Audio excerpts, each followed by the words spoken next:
Meeting of the Hartford Selectboard on Tuesday, December 19th, 2023 at 6 p.m.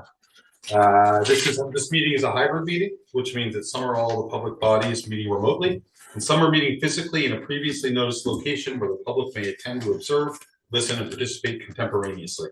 One member of this public body or other staff is present at the location to ensure the public can participate if desired.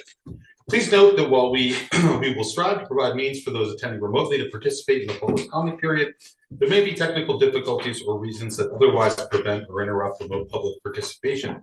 Therefore, it is important to note that the open meeting law only ensures the public's right to participate and comment at a public meeting by attending at the designated physical location as posted in the notice and agenda. If a member of the public or of a public body has technical difficulties accessing this meeting remotely, please alert us by email at selectboard@hartford-bt.org. In the event of a technical difficulty that cannot be resolved, we may continue the meeting if necessary to time and place certain. Please note that all votes taken during this meeting that are not unanimous will be done by roll call votes in accordance with the law.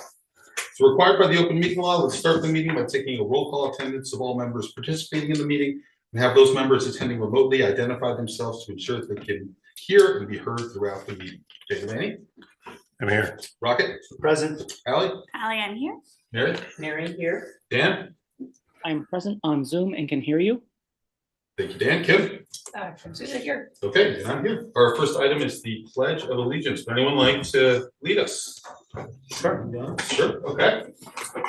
I pledge allegiance to the flag of the United States of America and to the republic for which it stands, one nation, under God, indivisible, with liberty and justice for all. Thank you. Thank you. Okay, order of agenda. I don't think we have any changes. So Yes, we do. We're you gonna. do? Oh, I'm sorry. You're right. So number 3 is not on our agenda tonight. The VCDP. Another note, Yep. Chair, just the select board comments weren't listed on here, Yep. I mean, do people want select board comments or not? always. Well, we usually don't if it's a regular meeting, but I don't have. I don't really care either. I can put it in there after the public comment.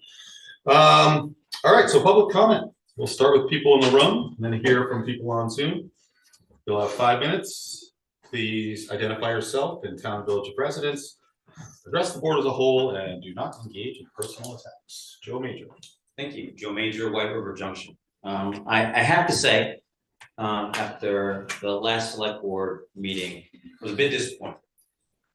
One of the items on there was the public information officer, and it is entity that I have been championing since I was on this board.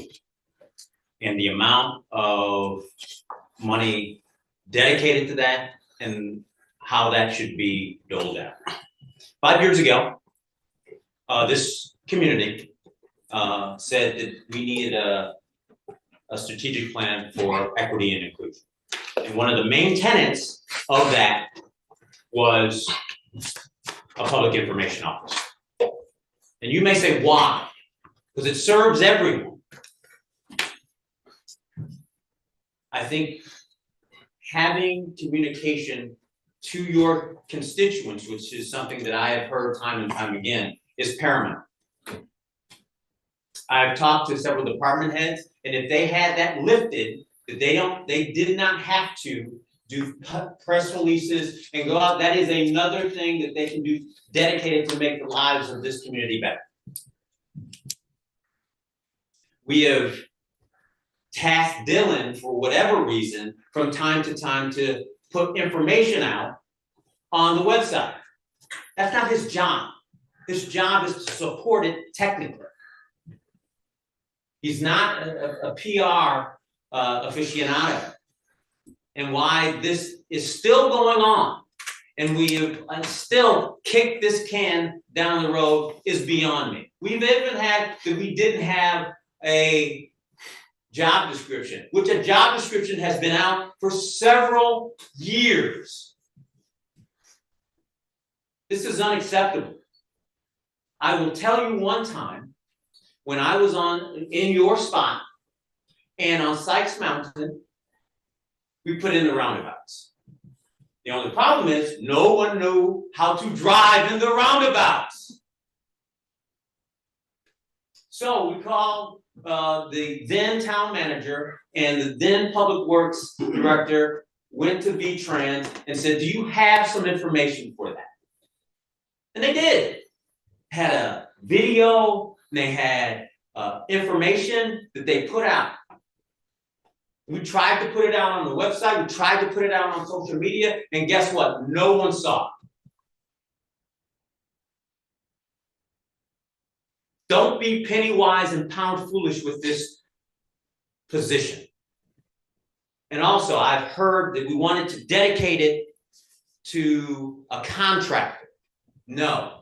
Have an employee that is part of this fabric and able to answer to you and to this gentleman. And speaking of this gentleman, and I'm talking to the new town manager, I heard from members of the community when we had his community welcoming, no one knew. Why? Because you don't have a public information director. Please, don't be penny wise and pound foolish. I run a $4 million business in this community. I service 3,000 members and another 1,000 that are non-members. And I have a communications director. You service 10,600 plus people in this community.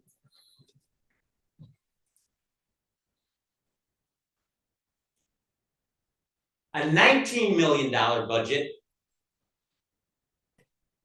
and you do not have a public information director.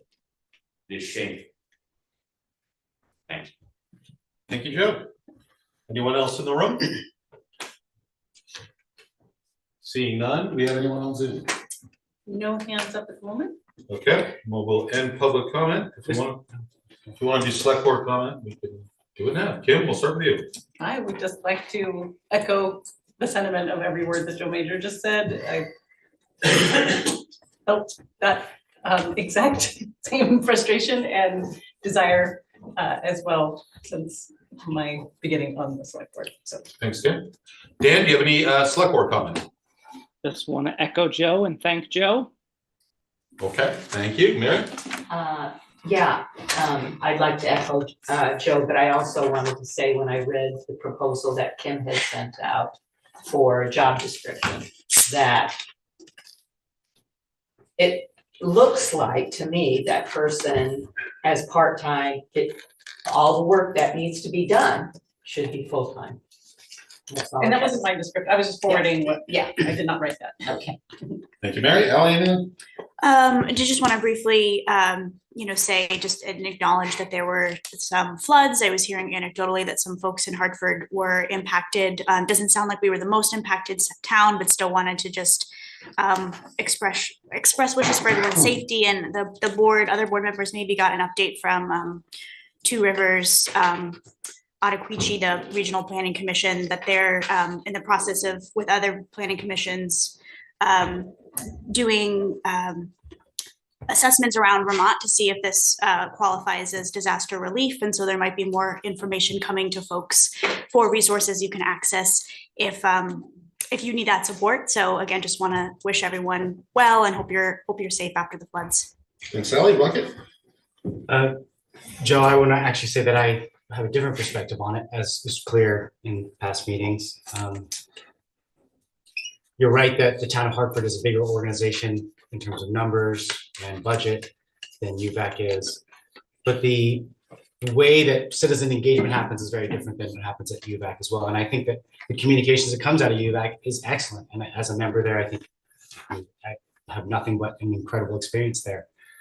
I think that my position on the public information officer, there's a couple things that I think we should consider. First is just the sheer amount of leadership change we've had at town management this year alone, several departments and a new town manager. And I think that it would be worthwhile just seeing how that transition takes place and is implemented. And then to really reevaluate at that point, especially as we have a community safety review, which information or lack thereof might be part of the results that come in from that. I think we've committed ourselves to a lot of great steps forward. And I personally would love to just see what comes of that before we commit ourselves and our community to greater expense.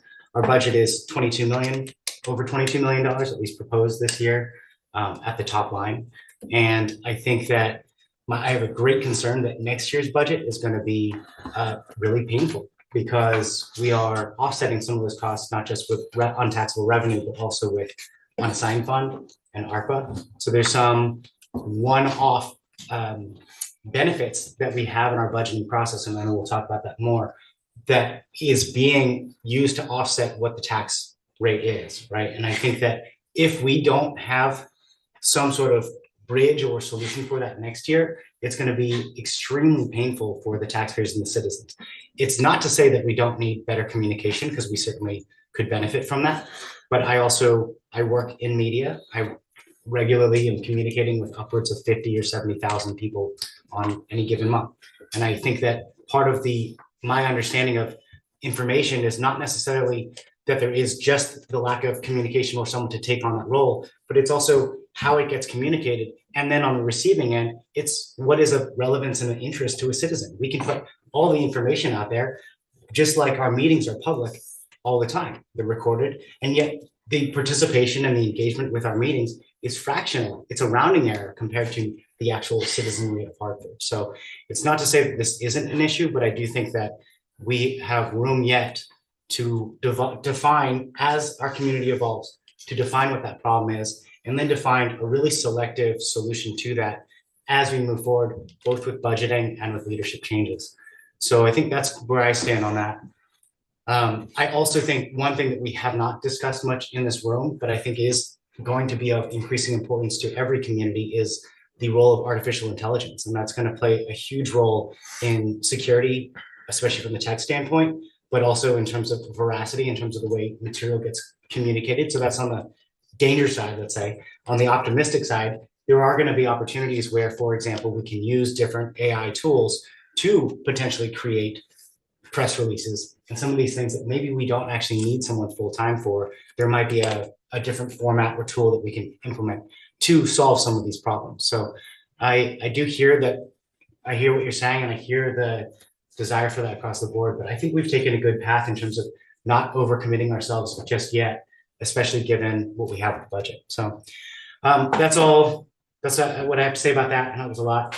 It's an honor to serve this town. And I also just wanted to thank town leadership. I know the department heads are here tonight, many of them, and it's been like a really long process figuring this out. And John, I know it's your first budget season with us, and you kind of jumped into the town right before it started. So I just wanted to give a acknowledgement and my gratitude for everyone to be part of this process. It's been an honor. It's an honor to serve this town. Thank you. Thanks, Rogan. Lynn? Yeah, I'll speak to Joe for a second. There is no doubt, it's obvious, we have failed at communication within this town. Under previous leadership, both at an executive level and at the board level, we failed to communicate. We do not have the transparency that we should have with the voters, with residents, or those that approach the board. Lack of transparency is terrible among this board, and among the members of this board, it's bad as well. And accountability goes alongside of that. With that said, we have a new town manager, and he has just barely got his feet underneath him. And he hasn't had the opportunity to really take on any roles as far as communication goes. And I understand the need for this, but I think it's something that we should, I personally think that it's something that the town manager should be able to pick up a little bit on. I mean, under our previous town manager, it was a complete failure. We all understand that. But under this town manager, we have someone who is very qualified to do the job, very articulate, and I think he could act in that capacity. I think that also we should have a lot more communication and accountability on our board. The one problem that I have with this communications officer is the way that it's financed. We're looking at financing it through the general fund and the enterprise funds. To me, that's a double whammy, because you take it out of the general fund, that's fine. But if you take it out of the enterprise funds, those are going to be paid for by people's rates that they're going to pay for services. that means the people that have services from the town are gonna be basically paying for the same service twice. And I don't know how that's equitable, because people are paying for the same thing 2 times. I haven't got a dog in the race because I don't have town water or town sewer. So that doesn't affect me. However, the people that do pay town water, town sewer, use the enterprise funds accounts, they're gonna have to pay additional rates to help pay for this position. And I don't think it's fair that they should have to pay additional rates on top of the regular taxes that I'm having to pay. That's my problem with this whole funding for it. Another point, aside from that, I'm very happy to see that the VFW in White River has opened up again to support our veterans. Thank you very much. That's it. Thanks, Lenny. I don't have anything, so we will. Could I make one Okay, quick so- comment to Joe? I just wanted to make it clear to everybody that there is a new public information officer in the proposed budget to the extent of $60,000 funded by the general fund and 4 of the other special funds. And there is also, thanks to folks like Gail and Scott Hausler, a new electronic sign that's going to be deployed here on the town hall property. So I think those are 2 advances, at least in the neighborhood of public outreach and communications. Can we do better? No doubt. But maybe we can hold our fire until we see how the new public information officer, be it contracted, can perform. Thanks, John. All right, so we're gonna close this portion of the Hartford Select Board and reopen as the local liquor control board. Is there anybody on Zoom? What's the select board comment? Oh, no, it was town, it was. We already. Oh, yeah, that was- Sorry. All right, so we've opened up as the local liquor control board. We're here to consider a renewal from Putnam's Vineyard, license of the 1st and 2nd class and outside consumption permit. Any thoughts on this? I will recuse myself. I'm not gonna renew Okay. my We'll- liquor we'll license vote in by April, vote, so once I surrender my liquor license, I will be able to participate again, but. Okay, as a renewal, I don't think that they're here, the owners of the vineyard. but- Any? Have a comment or make a motion? Well, I have a comment. I want to praise these folks for their detailed drawing of their outside service and their outside consumption. This is what I would expect as a local liquor commission to have presented for us for what they're going to do for outside consumption. This is very good. I want to praise them for that. I will say my work held a party and it was at Putnam's Vineyard and it's the first time I've been there and it's a really nice place. Yeah. I would add the comment that they've been a great addition to this community. You know, they clearly found a niche that the Upper Valley wanted. Yeah. And so I'll take a motion. I'm happy to make a motion, Mr. Chair. Sure. Go ahead. I move that the select board reauthorize the 1st and 2nd class and outside consumption permits for Putnam's Vineyard. Second. I'll second the motion. Mary will second. Any discussion? No, but seats on those, yes, we don't. No, never mind. They're there somewhere.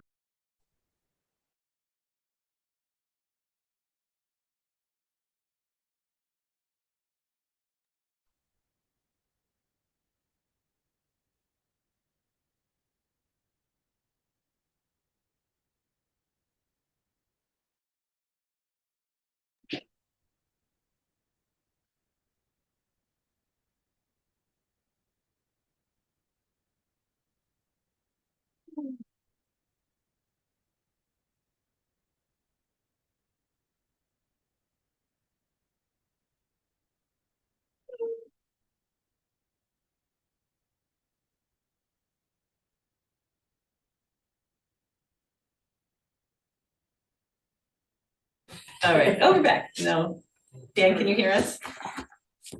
Yeah, you just muted yourself, but I think, there you go. Okay. You're muted now, but we saw you. Okay.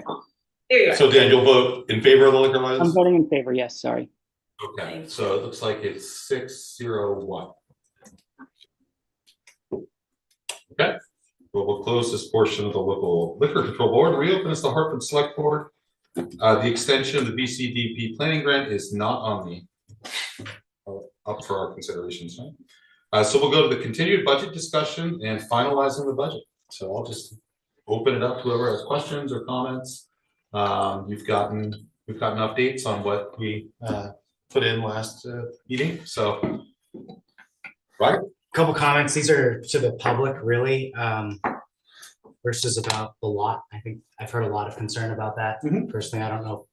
Maybe other select board members have also fielded some concerns about that. We certainly got some emails about it. And I guess just a point of clarification that within the charter and the law, it's really that the 1% already exists on a select set of categories, and that the amendment of the charter is for sales specifically, that 1% will not be. We're not talking about the charter right now. We're not Not talking only about charter, charter. but it's still with budget, is it not? Not in the 25. Not right now, it's not. Oh, I see, not fiscal year 25. That's Yeah, I mean, okay, sure. so we have some items in the budget Well- that we're gonna ask the voters to approve it. Okay, sure. So that Then I might can- be, and then we'll get to the charter discussion. Sure, and then I can dial back my comments here. Okay. I already said some of this in my comment, but I am a little I'm actually pretty happy with the budget that we've achieved so far. I mean, I think there's certain line items that that didn't go the favor that I would have wanted, but as a whole, I think this is a budget that I can stand by, and it is painful because I'm painfully aware of the fact that the budget is basically going to increase 30% over the course of 2 years, right? And it's a huge step up. But when we look through the line items, I mean, one of the things is that it feels like the vast majority, the vast majority of the budget changes are being driven by salary increases, healthcare costs, and through some of our capital projects. And it's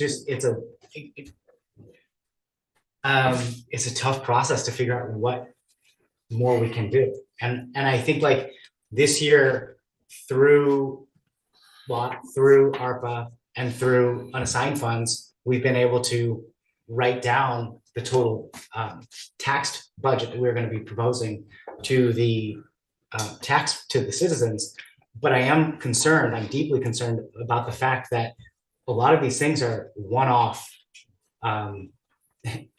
earmarks or items that we have at our disposal. So this is not much that I think we can do, but I am personally, when I look at that $22 million top line number, I'm a little bit alarmed, and I'm not sure what else we can do except just to be cognizant of that fact. I do know that the department heads went through and made adjustments, and we've been through several rounds of this now. But I would say that on the sum, it's painful, but I do support the budget as it stands. Great. Kim? What are you basing that 30% number on? Oh, the fiscal year 23 budget, I think was somewhere around 16 million. Something like that, 16 and change, 16.8 maybe. And so if you go from 16.8 million to over 22. 21,560. 21,560, thank you. And what was it last year? I just forget the numbers. 19. 19,244. So that step up from 2 now, again, the tax rate itself is gonna wiggle depending on assessments that come in 25, but that's not what matters. And I think that citizen who was here last meeting made a really great point. There are a number of people in our town who live on fixed income through Social Security. Now it's not something that we have control over what their Social Security disbursements are, nor do we have control over the fact that that's not, those disbursements don't increase at the rate of inflation or the rate of our salary costs, healthcare costs, and so forth. But the reality stands that citizens who live in this town who are on fixed income, they're on fixed income. Like there's not really an opportunity for that income, let's say, to grow. So every time that we take it as a given that the budget is growing, to keep in line with costs that are growing. I mean, it's not just salaries, it's material costs exploded last year. So, and then contract costs have exploded. Labor costs have exploded. So there's like, do recognize that everyone in this room and people outside of this room are doing our best to be cognizant of that, but it downstream it has very profound, painful, real world effects for a lot of citizens in our town that are on either fixed income or on like salaries that just are not growing at the same rate as everything else. So just want to point that out make sure that that is said in the room, and that those of us who are responsible for bringing this to the taxpayers and to the citizens of Hartford are keeping the most economically marginalized members of our community in mind. Kim, did you have I further mean, questions or comments? Yeah, and I do have quite a few, and I think most of them are pretty quick to answer, but Okay. I would also note too that like some of this offset with ARPA and the unassigned fund, not necessarily unassigned fund, but ARPA and LOT are primarily not only they're one-time expenditures primarily, they're capital, they're not ongoing, like, I agree with Lanny when he said you don't fund like salaries with these one-time incoming funds, but if you're funding a particular construction project that is, anyway, so I think that's been the case for most of those expenditures. One question I have is, who is going to present the budget on budget night? We've had Last just year, preliminary it was- conversations. Yep. Yeah, last year I was up there with Gail and we had a slideshow essentially. So I imagine it could be John and me or John and select board if anyone had strong desire to do it. Hopefully with Gail nearby. Very close by. But I don't know. So I think that's one of the, Well, we I gotta don't know. land on that. Like, I think, ultimately, like, my overarching is, I'm supportive of the budget as it's going forward. There are still things about it I don't understand, which I think I've articulated. And part of that, like, I appreciate even with the most recent revisions that we have in the budget, that we got the update yesterday for, encumbered funds were moved around to help reduce some of the line item costs, and that's great, but I'm still, like, if a community member comes up to me and asks, like, how are encumbered funds used, I don't really know the answer to that question. So I will support the budget, but I don't necessarily know that I could genuinely clearly defend it or justify some of those pieces. And I'm curious also, and I'll get through that, then I'll give up on this encumbered funds and salary savings, but are there areas in this 25 proposed budget where salary savings are being considered already? And I ask that because that document that I got, I was under the impression that these were all things that were funded by salary savings, and some of them are for 2025.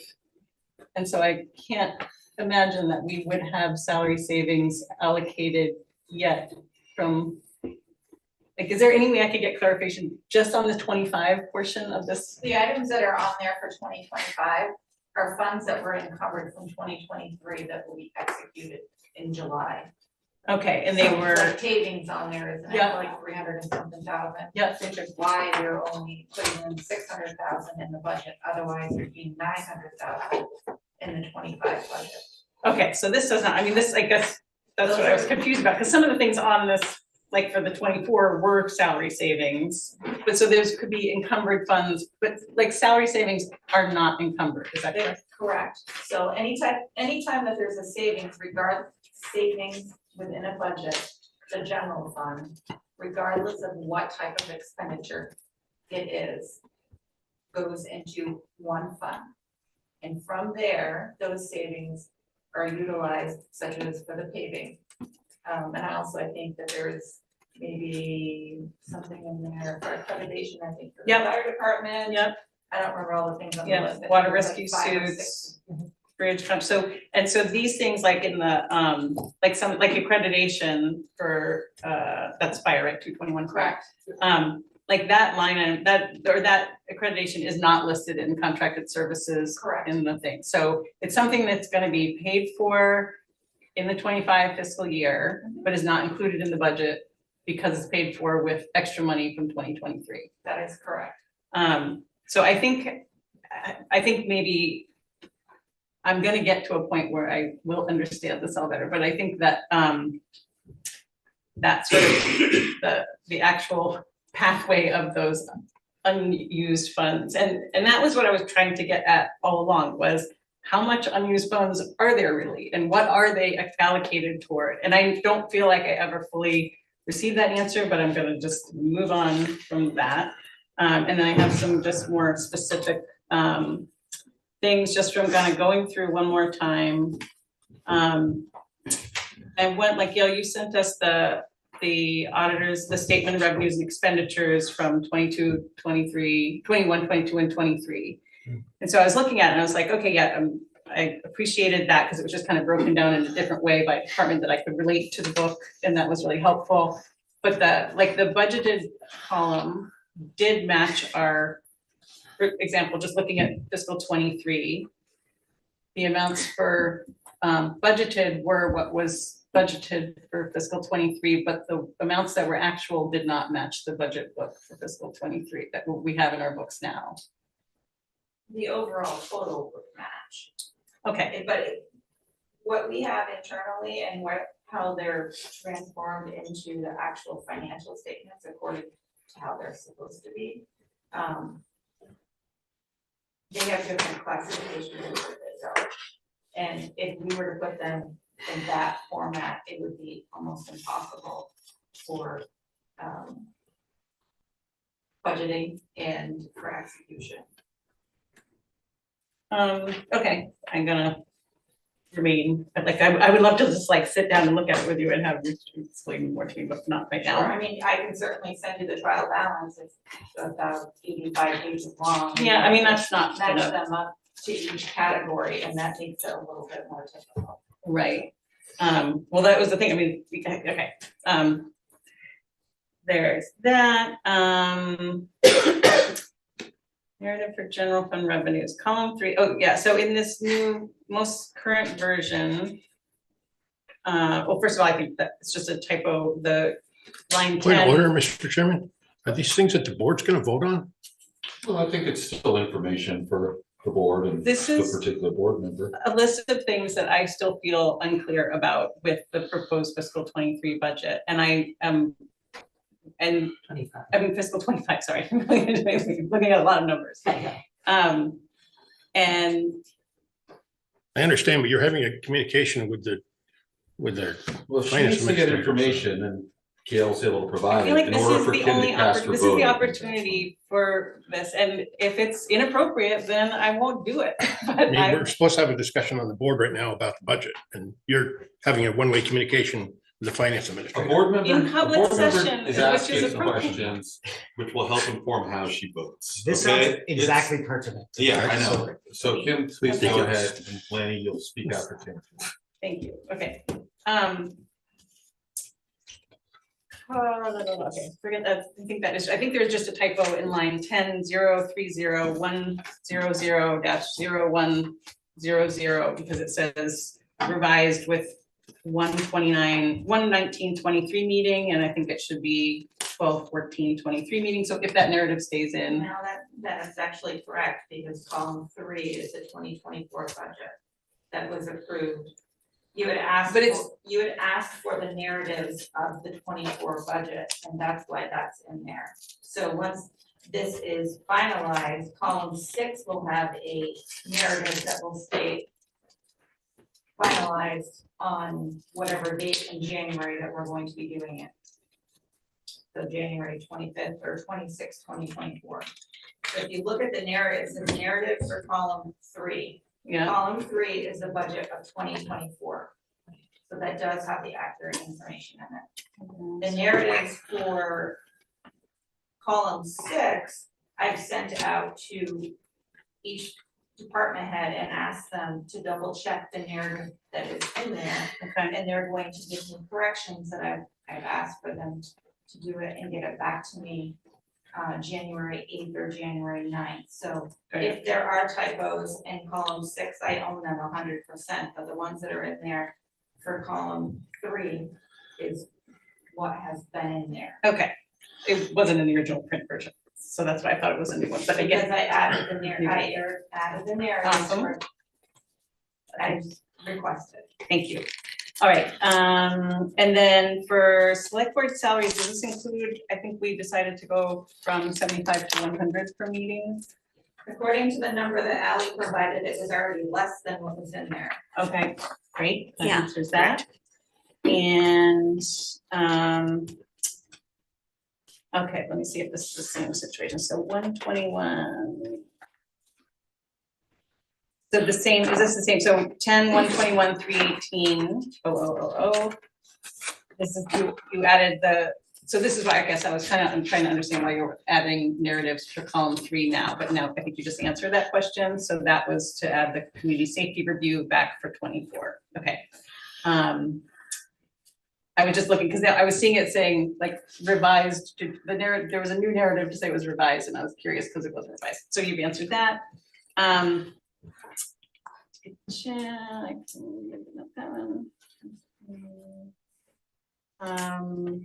Okay, and then so that kind of leads to my other question, which was, is the plan to leave the column 6 narrative in the digital version once it's finalized? In the digital version. In the digital correct. version, yep, perfect. All the other ones will be gone, but the 6th column will be there. Okay, and that also, I think, so I got other questions regarding that column 3, so I think that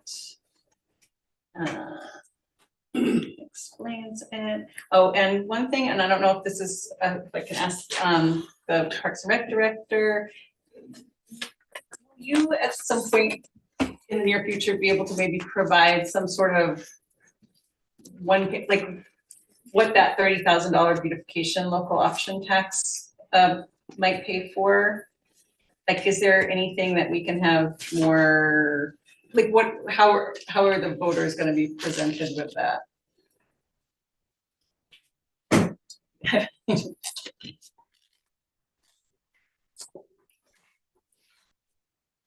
So my understanding is doing the 30,000 is in the local options tax. Yeah, So, yes, I can provide, I think, pretty much all the documentation that Lori and I communicated about, and came up with that number, to identify how it could be spent, but I think the options were more than one. mhm, You know, contracted versus hiring a seasonal person, renting some equipment, Yeah. purchasing of flowers and that type of thing. But it's really, you know, we would have to sit together, I believe, in the town manager and actually create the program to present. It was more conceptual. If we're gonna offer it to the voters to approve, then we'll need to do some homework and have something available as we get closer to town.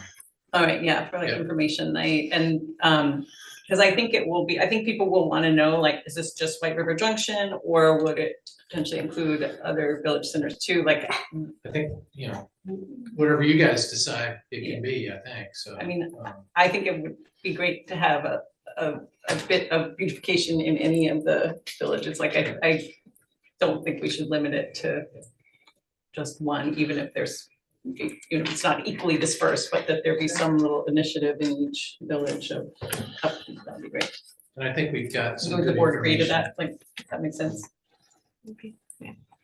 We got some good information that got us to where we are as a placeholder for an estimated amount that would probably do a huge impact, you know, Right. across the community. Out where it goes, we can decide that.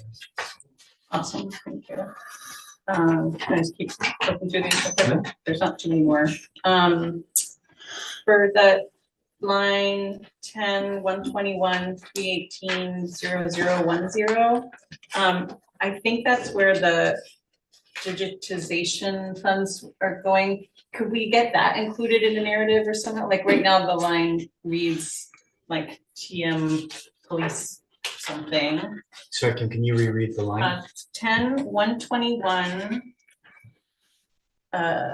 318, 0010. Page 5. Page 5.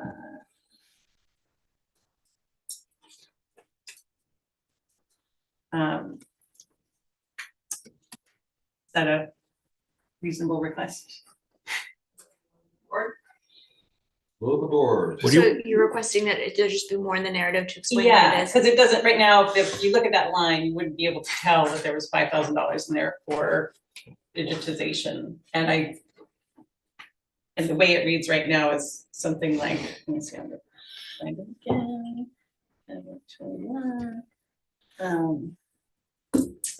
Anyone against more narration? What, I mean, contracted services, is that? You just, I mean, you just make it more work, but go ahead. Just do whatever you want. No, I do think, Kim, you do raise a good point, because it zeroes all the way across, and it's 5,000 in the proposed, so, yeah, I support that. I think there's support for a narrative. Thank you.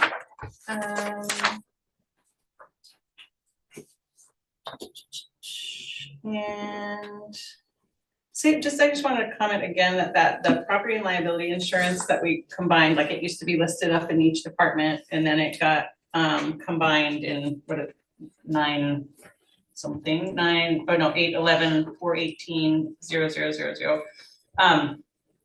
That still shows up both in the budget book and in the audit report, or that revenue and expense report that you sent. It still shows it as employee insurance costs. And I'm wondering if that's just like something that might make sense to change that title. Each one of the segments in the GL code is tied to a name.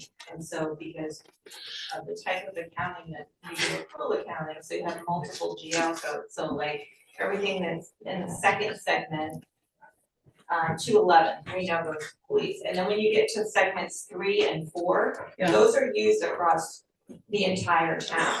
So I can remove those, and I did it in one of the reports that I provided, one of these versions, and the board, we didn't like not seeing that, because it takes out pieces that go along with it.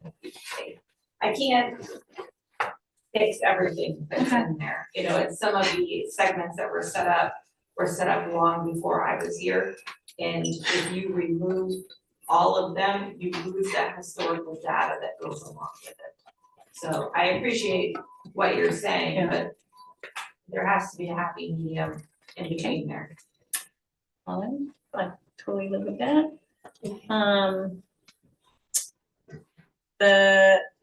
I still have, so I asked this question, I think on the last Tuesday, about the transfer encumbrances line. It's 10-921-544-0112. What page are you on, Kim? Let me see on the new one, I'll have to find out. Are you looking at the new book? Mhm. I don't have it printed, so I got What's the line item? 10-921.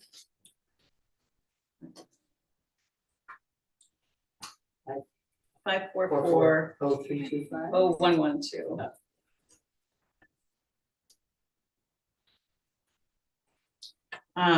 That line represents encumbered funds from a prior year, and when the audit is completed, we have to reclassify that funding. So funding that we encumbered under that line number then gets put to the appropriate expenses. So that's why it has a negative number in there. It's a prior year Still looking for it. encumbered funds that are moved to the appropriate expense level.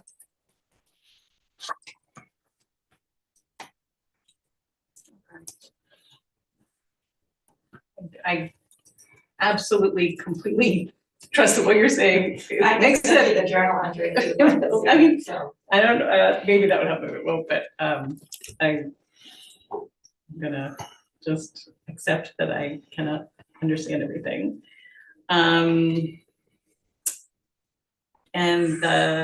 okay, so the human resource software stuff, we went back and forth with that a little on email, so that was originally budgeted for 19,500 for a benefits technician in 23. HRIS, is that right? Yeah, it's called Namely is the actual software. Yep. And my impression was that during the transition, it was just being kind of backburnered because there was not enough capacity, organizational capacity for the HR director to kind of implement a new software.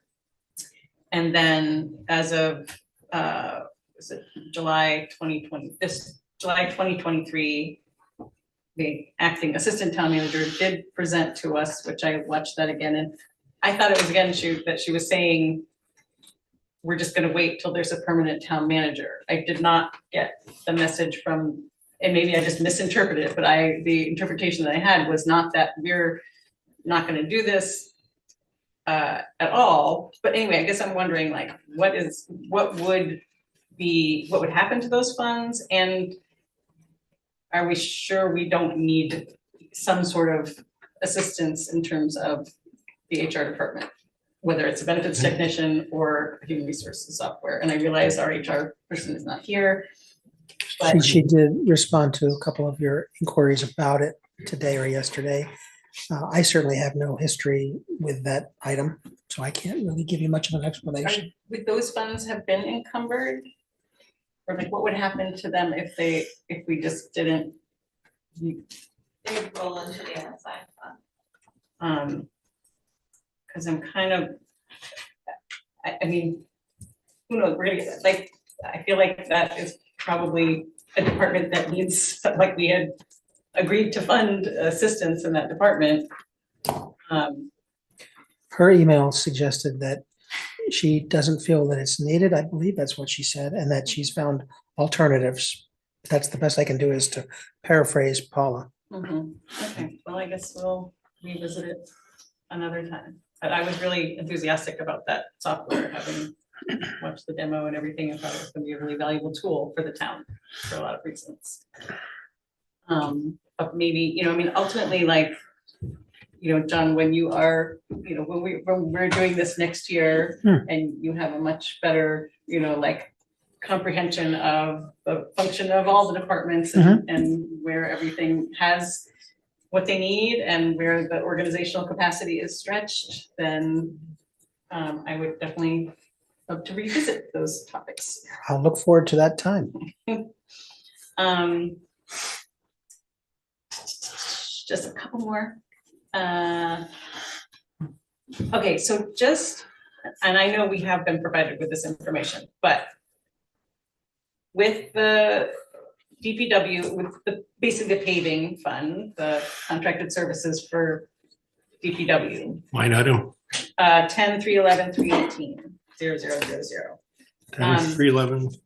318 contracted services.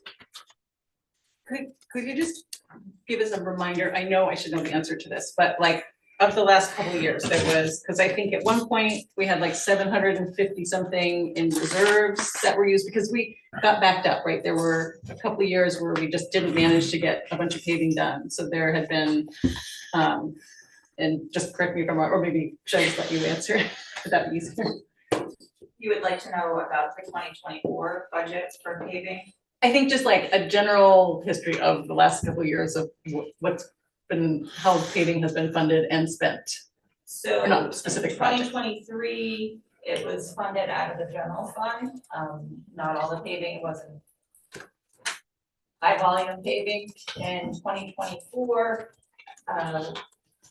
VA cutoff bridge, the percentage that the town had for a match for their grant That's right. changed, and so we had been putting money away into an account to do the town match, which was a perfect opportunity, as the board, you all agreed, to repurpose that funding and leave the money in there for paving to be done.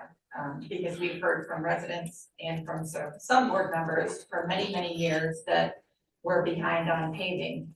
And Public Works has also gone through a lot of transitions with leadership and staffing there as well. So by having that money in the reserve account, gave them an opportunity to do what they needed to do. So that's kind of where that's at.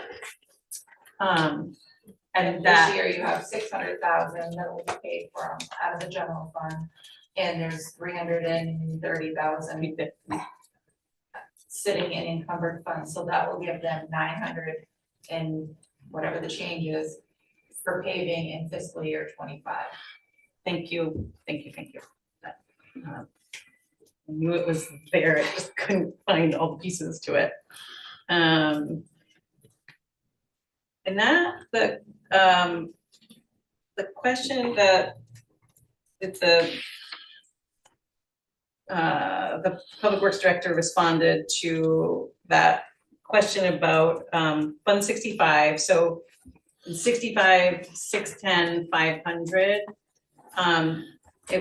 We're looking at a big difference in terms of, actually, let me just go there. Queechee wastewater. Queechee wastewater.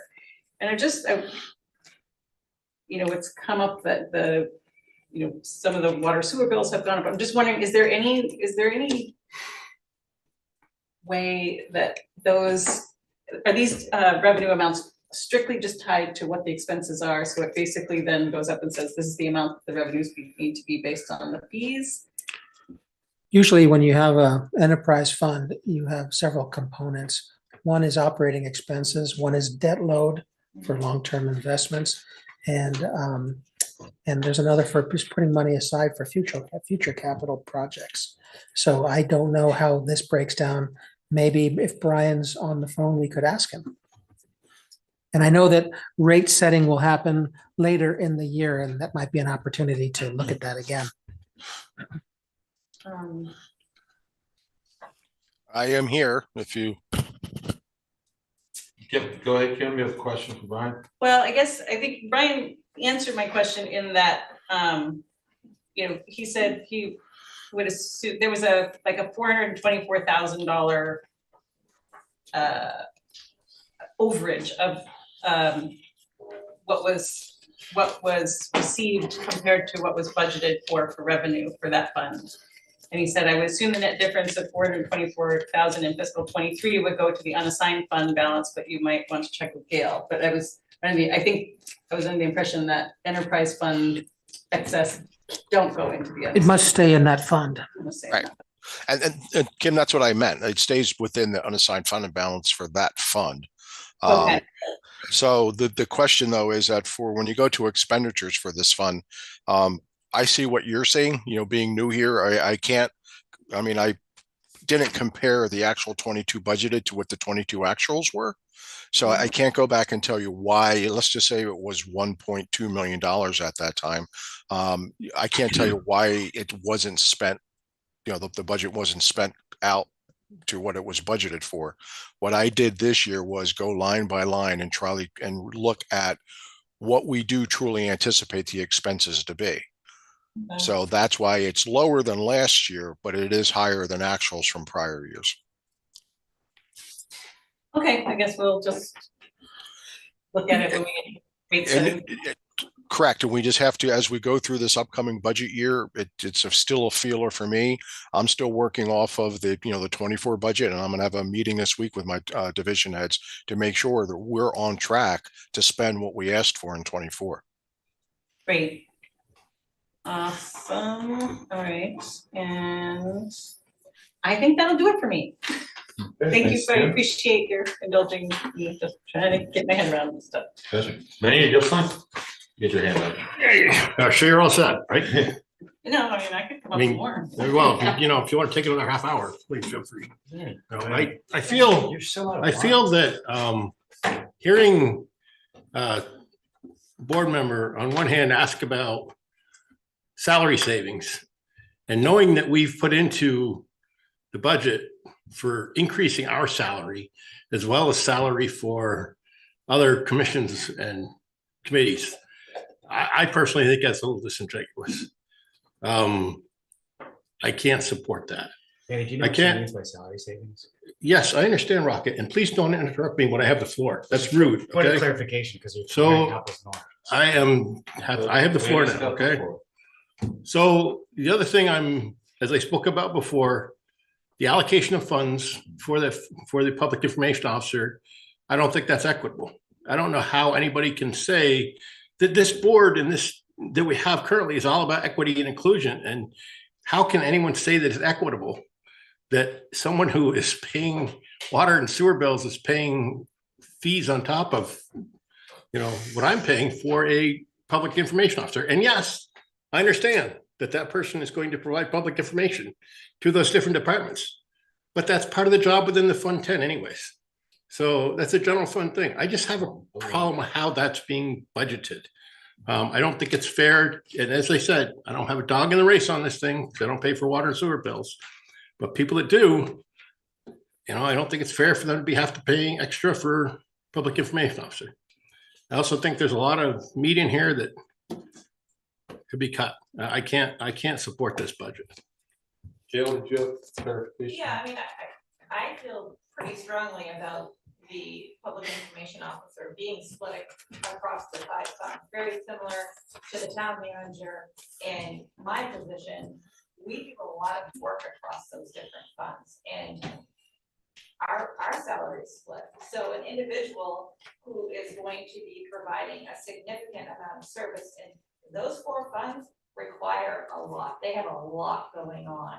And I think it's more than reasonable to ask them to pay it, to pay a portion of it, just like our salaries that we have.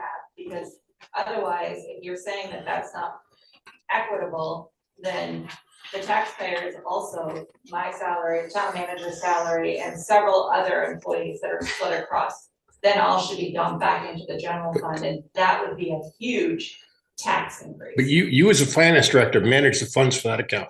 Okay, so that's part of your job. Okay, if the town manager manages the people, the department heads, that's part of his job. That's understandable. Okay, the public information officer is responsible for the town as a whole, funding out of Fund 10. How much more are they going to do for public information for wastewater and water, or the transfer station, that they're not going to do for the town? I mean, go ahead with it. I just don't think that I don't believe that it's equitable. When we talk about equity means fair. And I don't understand how we can say that how a public information officer is going to put in X amount of hours over and above what he would do for the general town on these other funds. But I'm willing to succeed. I just don't think it's fair. I can't vote for it. Mark, do you have a comment? Yeah, first on the public information officer, Lanny, Gail made a great point, which is that salary should be paid from the funds where value is being brought. Both of these individuals, or the roles that they're serving in, cover services both to the town as well as to the services of those funds, which is why if you're a ratepayer, you pay for the value that you're getting. Part of that is clean water, part of it is wastewater being cleared, part of it is for the administrative services, of which public information will be part of that. This is pretty clear and obvious why that would be split. Now, should it be a fair 20% split across? I think that's a reasonable debate, but how we actually go and measure out the value accrued, I think that gets to the point of splitting hairs. So I think it was a great idea. I'm supportive of it. And that's my 2 cents. Salary saving, Kim, talking about salary savings versus select board salaries, those are completely different things. Those are not even remotely comparable. If Kim was suggesting salary cuts to staff, and while also talking about select board salary increases, that would be a comparable, that's a fair comparison. Salary savings are positions where we funded salaries where we have been unable to fill those positions.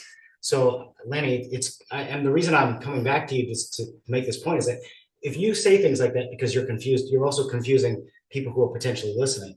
And I think that's an unfair, completely unfair characterization of what Kim is saying. And it's not a clean way to analyze the way that we are going through the budget. The last thing, Lanny, is that if you are not going to support the budget, that's fine. And if you're going to sit here and say there's a lot of things in here that you can't support, I mean, you serve on the select board to give your 2 cents, but you can't give these big broadsides of why without enumerating. Please tell us what it is that you think should be struck, because it's kind of wild. I'm a little frustrated, to be honest, that we've sat through so many budget meetings.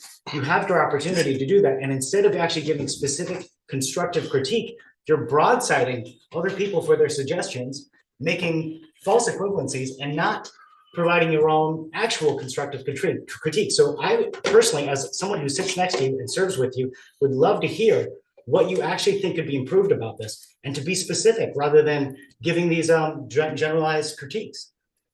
Thank you, Mr. Rocket, for your input. Any comments or questions? You want to vote this?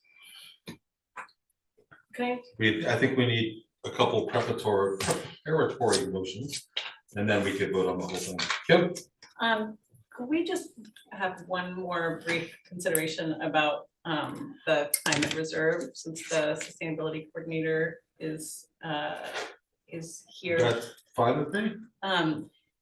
You know, You can, Dana, if you want to come up, Kim, if you have questions for Dana, it sounds like. Dana, I felt like, you know, philosophically, ideologically, I want to fund implementation of the climate action plan. And I know that there's currently around 60,000 in reserve. And I didn't feel like I had a sense of a real formal request for 20,000 in the climate. And maybe I cannot manage to maintain and retain all the information that is coming to us these last several weeks. So if I've missed something, please let me know. So let me try to explain where we're coming from. It's a lot of this has to do with the Inflation Reduction Act, which was signed in 2022, August. And I know I saw the video of the meeting last week, and we haven't touched those funds. And part of it is because we knew that there was going to be something coming down the line, but we didn't know exactly what. And it's still not quite clear what's coming down the line, but things are starting to become clearer. So part of that act, there's tax incentives for purchases of efficient equipment. On January 1st, the IRS is going to put out the guidance for non-tax entities, how they can take advantage of those kind of things. So some things, I thought, if we have this climate action fund and something comes up that's not already in the budget, we can use those funds to then cover some expenses related to that. But there's also other smaller stuff that's been coming up that we couldn't have foreseen a year ago. And also to be clear, with the Inflation Reduction Act and all these federal funds, projects need to be at least earmarked or shoveled on the ground in 2025, and then need to be completed in 2026. So we don't have a really long runway. And then there's also, other smaller things coming down the pipe, like battery chargers. We just signed a contract for the Bugby Senior Center to get a power wall. So that'll, get them back on power. I think the West Hartford Library has been approved for one as well. But, if so far I've been asking folks to try to look for it in their budgets, and we've been successful for that. But there are going to be those kind of costs that come up. I foresee in the next year. For instance, also, we had the email yesterday about the chargers. So right now, when they redid the parking lot, there's 9 pedestals wired, ready for EV chargers to go right on there.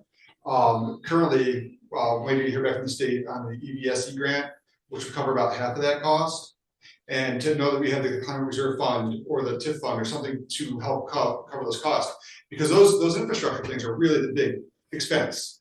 I mean, right now we're looking at about $84,000 for those 7 chargers, but that's maybe 20% of the cost of all the wiring, planning, and everything else that went to get there. So that's why the Climate Action Steering Team was asking for more funds to be added, so that in this next year, when these things that are unforeseen come up, we're ready for them.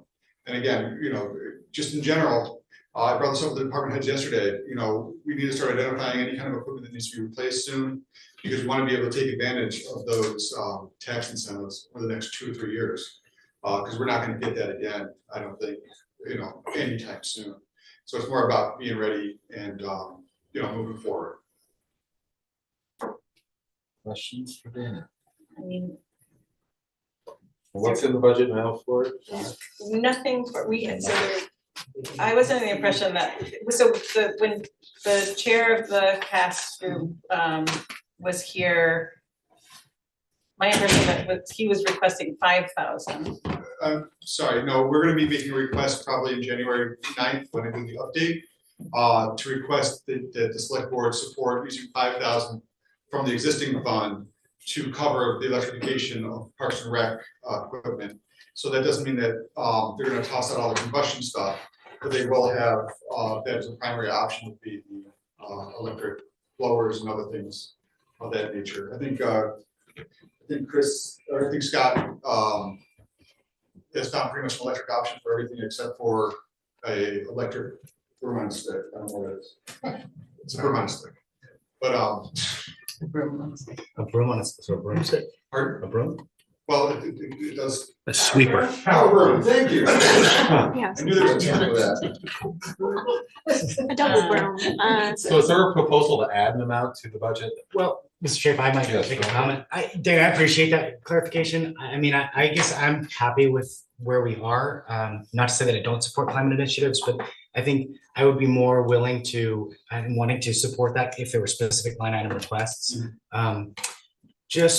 I mean, I definitely support the work, and I think that, yeah, I think it's important. But if we just earmark $20,000, I mean, that's not going to cover not even 20% of that, the cost of those chargers, as you're saying. And even if we allocated it that way, as it would, like, so to me right now, it just feels sort of like a vague fund that we would have. And it feels a little bit from a budgetary perspective, like we are creating, although I know we already give allocations to committees and libraries and so forth, but it does feel like we're creating a committee here from a funding perspective but without specific line item requests in the way that we would ask other departments. Sorry, a department without the same sort of expectation of specific line item requests that we would ask of departments to make when they came in and made requests. That was a little convoluted, but maybe that came through or not. Kim? Yeah, no, I understand that, and I think that's how I understood it. I mean, one thing that I would think could be a compromise is that if in fiscal 25, we do not add 20,000 to the reserve account, but if in the middle of fiscal 24 or 25, you have an opportunity that arises that requires some kind of match, then perhaps with salary savings or some other thing, if the town manager and the finance department and yourself can come up with alternative ways to fund it within the existing budget, then that could come before the board if necessary. I mean, if it's under the amount of the threshold, then it wouldn't even need to come to us, but that would be That where. sounds workable. Right, and just to build off of that, I mean, in my understanding, it would be that if you were to help Parks and Rec, let's say, find a power room and the cost were to exceed the 20,000 or whatever number it was, and they didn't have the budget, that there could be, it just feels like there are more middle steps to take, I think. And it feels like the purchases or the expenditures would actually be going through specific departments anyway.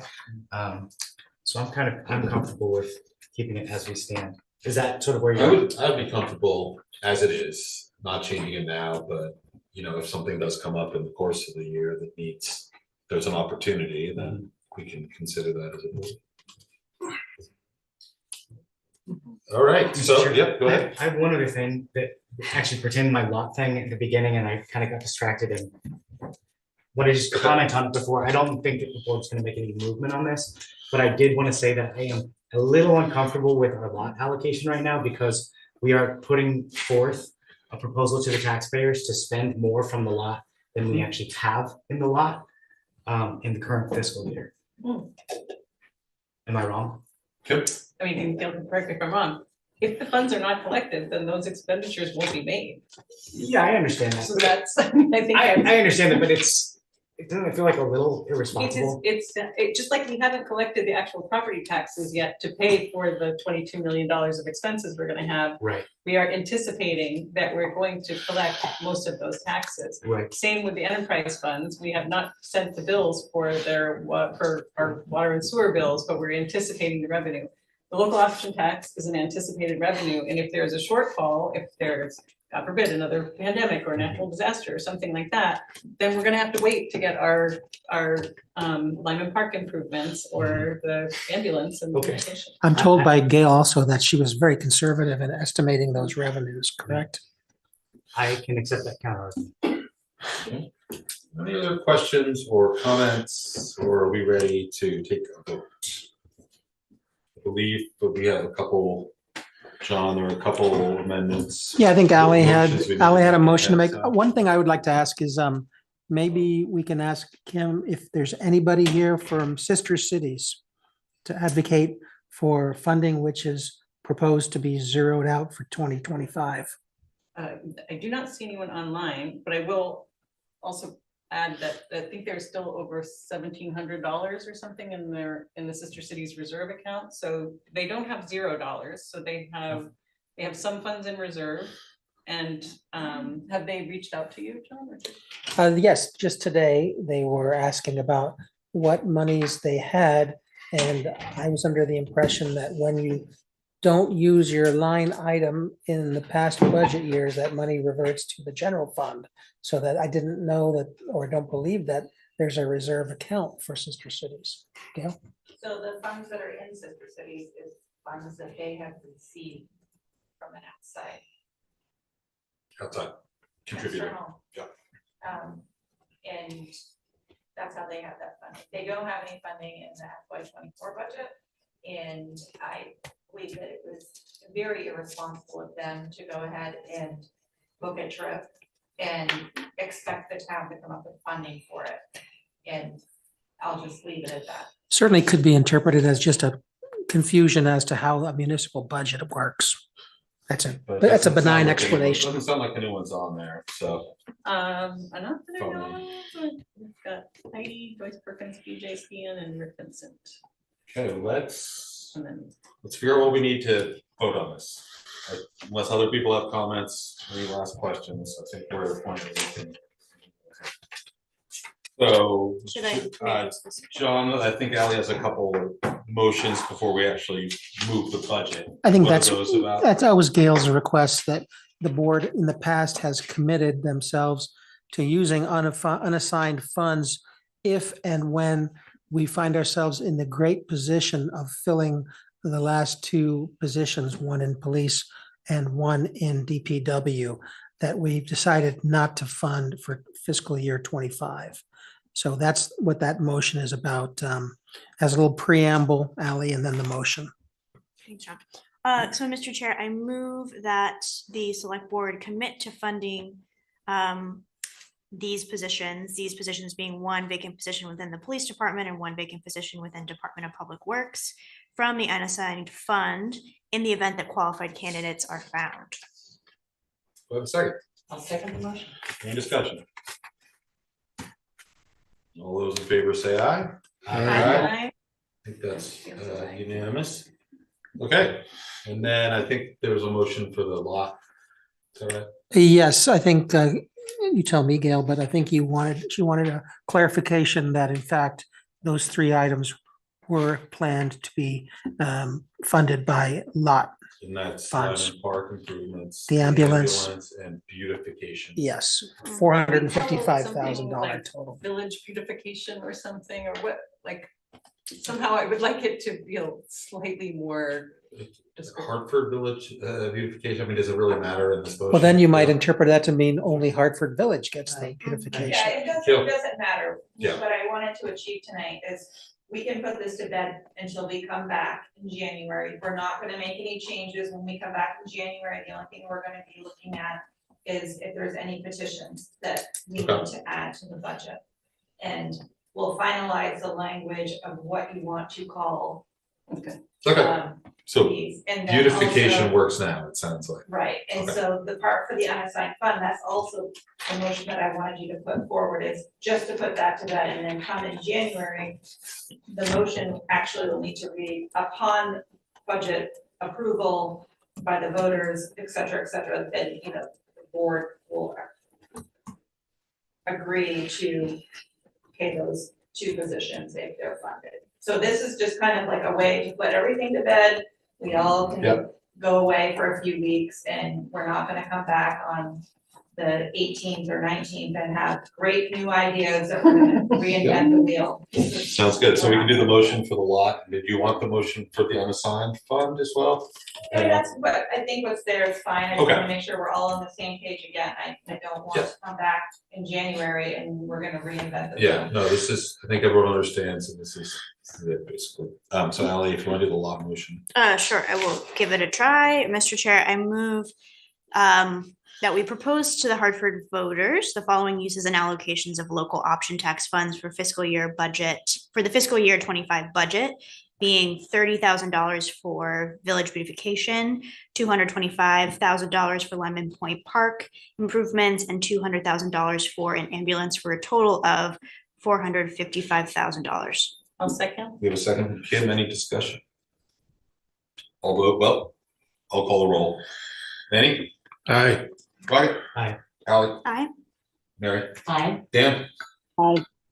Kim, Aye. I will vote aye.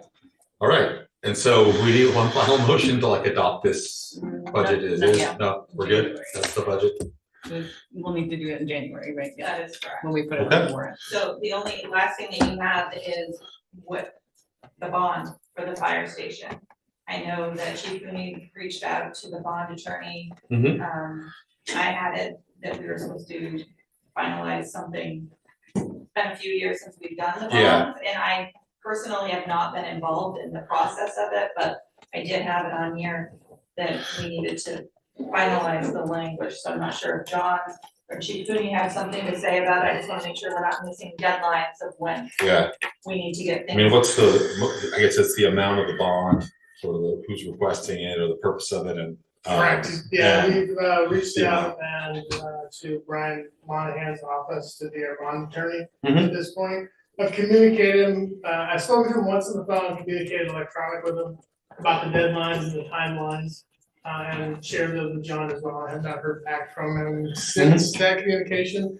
I expect he'll be communicating with us shortly between John and I. I'm happy to get on the Do we horn need if to you'd do like. it tonight then, or is we wait for the Well, I think language? we need to make sure that We in order for intend, Chief Cooney and the town manager to move forward, hitting the timelines that we need to hit, they need to have an actual motion giving them approval to move forward with a bond, with everything, and then obviously it'll be put on the ballot as well. okay, So Gail's amortization schedule used a figure of 1.3 for a bond. If you would have moved that amount, that would at least give us some concrete information.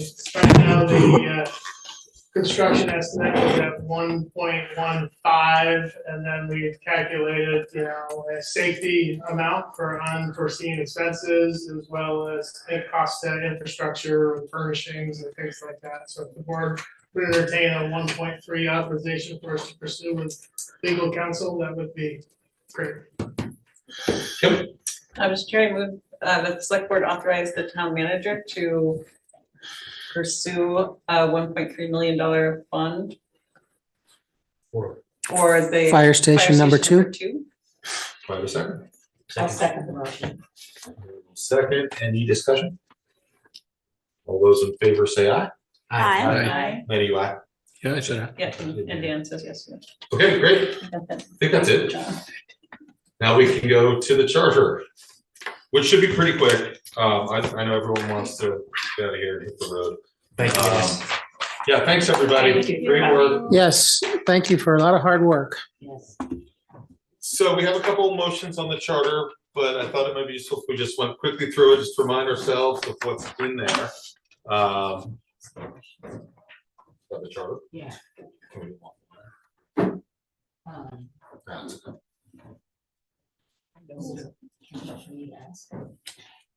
But let me just go through it Okay. first, so we're all on the same page. You may have questions about why are there whole sections of them. No. Can we take a break real quick, like? You wanna take a break? Yes. All right, let's take a break, be back in 5, 6, 7, something like that. It's just some language issues. What are they? Well, okay.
All right, our next item is discussion of the charter revision.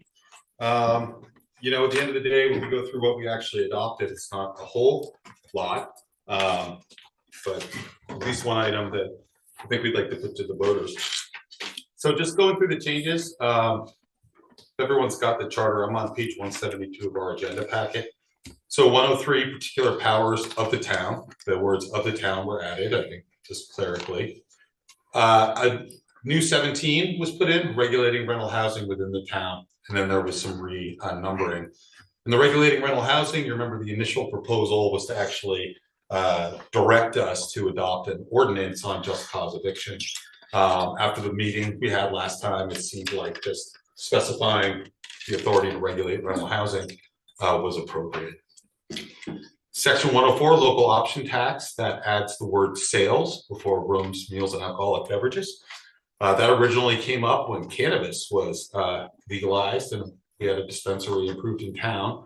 Questions of how do we get tax revenue, and the way the state set it up, which, you know, it's not ideal, it's not a scalpel. It doesn't just say you can do 1% on cannabis. You would have to enact a sales tax, so that would tax other items besides just cannabis. I think that this one is one it would make sense to put before the voters, and we do have a motion to do that.